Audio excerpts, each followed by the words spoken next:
кои работеа на Што се првите случи измени. конкретно? Не Да сака во прецизно. работната група се направи отпор, нашите предлози не сака да бидат предмет на разгледување. Кои беа вашите предлози?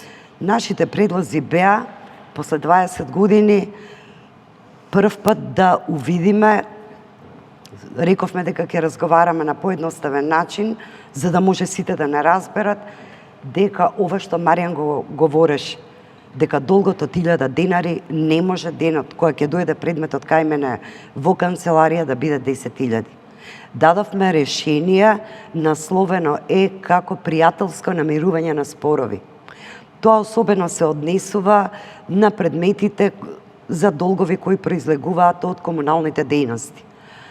Ние предложивме решение да бидеме електронски поврзани со тие јавни предпријатија и пружатели на тие услуги, за некој символичен надоместок да дадеме можност на граѓаните во некој пристојен рок од 15 или 30 дена по добивање на нашиот допис да пристапат да го подмират долгот.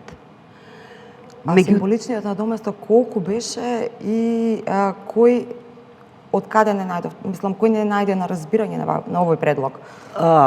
Јас како председател на комората не бев член на работна група и покрај тоа што барав да бидам присутна, присуствуваа двајца колеги кои претходно по барање на министерот се делегирани како членови. Во моментот се создаде отпор дека пред 2017 година постоеше една измена во законот каде што беше насловена како вонсудска наплата. На Уставен суд таа падна, но ние повторно го дадавме тој малку по-видоизменет предлог, пријателско намирување на спорови. Точно од причината, сите причини што Маријан ги напомена, да не се дебеле еден предмет, една илјадарка, ако е главен долг, ако има 500-600 денари камата, па имаме трошоците, ангажманот на сродните професии, адвокатите, нотарите, па пак адвокатите, па извршителот.